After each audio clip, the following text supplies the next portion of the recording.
Dumb Pop On by P. The original question that I was asked in my inbox was, how did I deal with being romantically involved with a street dude? Well, it was just part of my path. It was part of my learning process. And to be real honest, it was not hard for me because I was in the streets myself. But I want to take advantage of that question and spin off into a different conversation. Ladies, it is important that you pay attention during the getting to know process to the man that you are dealing with. Whether he's in the street, whether he's in corporate America, whether he's a blue-collar worker, whether he's a farmer, whether he's an entrepreneur, doesn't really matter. Know what comes with the lifestyle. Know what comes with what you're agreeing to.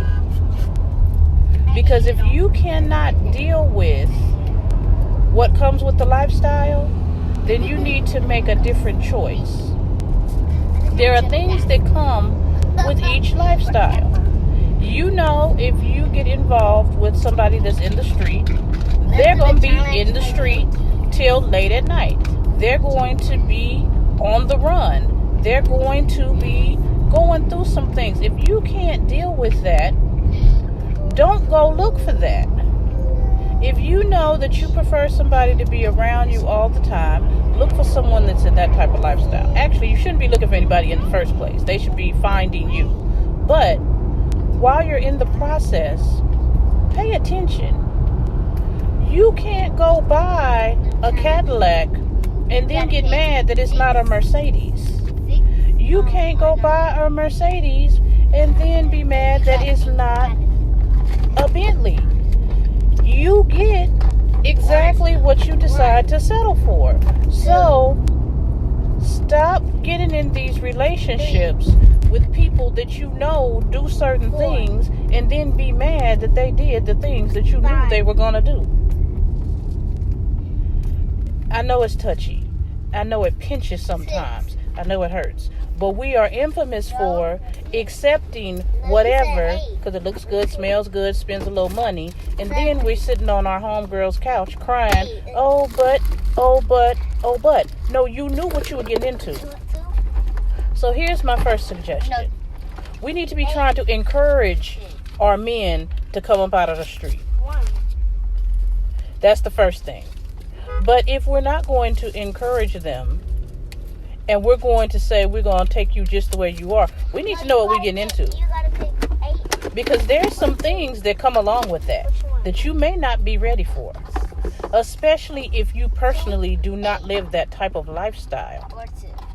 It is not easy to deal with a man that lives the street lifestyle.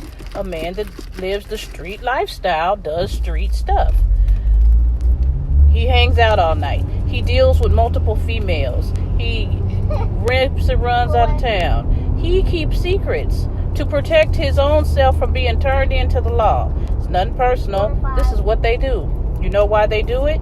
They do it because they can't have the drugs at your house. They're going to have them at somebody else's. They do it because they don't know if when the heat comes down, if you're going to tell. They do it because these are the things they have to do to survive the lifestyle that they live. So if you choose to get involved with that lifestyle, you choose to accept these things. You know this man can't babysit. You know you need to put that child in daycare. You can't have that baby in the doggone trap. What are you thinking? What are you thinking? Nowadays I see more street dudes riding around dirty with kids in the car because the old ladies think, oh, if I stick the kid with him, it'll keep him from cheating. Child, please, you're going to end up with your child going to freaking protective services playing around. Stop playing. Life is real. You chose him. You knew what was going to come with him. Don't put them kids in that. He cannot babysit. He's dirty. He's running from the law. He's ducking from warrants. You got him with the kids. You must not want them kids. Why put yourself in that position? Why? It's okay to not have a man. It's okay to be by yourself, with yourself. your kids, your whatever. You don't have to be so desperate that you just take on anything. It's time for somebody to go ahead and just tell the truth. And so I feel like since I have a whole book series on it and I've lived the lifestyle, I did not have one. I've had two. Two of my ex-husbands were in the street. But so was I, because I wasn't perfect. And so somebody needs to let you young ladies, especially you young ones, know it all looks good. And yeah, you're dressed nice and you got in $300 hair because of what your old man does for a living. But how do you sleep at night? Are you resting? Because you can't be.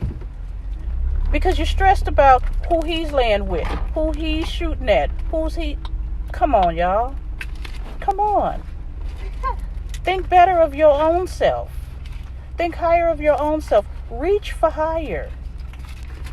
And if you choose not to, because the money's so good to you, at least don't involve the children. Make sure your hustle is right. Make sure that if anything happens with him, if he gets arrested, if he decides to go clean, whatever, that you can handle your bills. Why are you so easy to be complacent and sit and depend on the income of a man that could get arrested or, God forbid, killed at any given moment? What is the problem here? Oh, he takes care of everything I got. You don't think you should have a savings? You don't think you should have a stash? You don't think you should be able to pay the bills if something happens? Come on, y'all. We gotta do better. When you know better, you do better. So start doing better. You know what comes with it. It's not as glamorous as it seems. Quit being fooled by the glitz and the gold and the hair and the jewelry and the purses. Use some common sense and protect your own self, your own situation. I'm Precious Swain Peaks, author, motivational speaker, and minister. And yes, I used to be in the street. Yes, I was married to dudes in the street at one point. And yes, I've learned from my mistakes. If you don't listen to nothing else I tell you, take a moment and take a note. You still have breakfast? You may need it in the long run. You still have breakfast? Have a great day.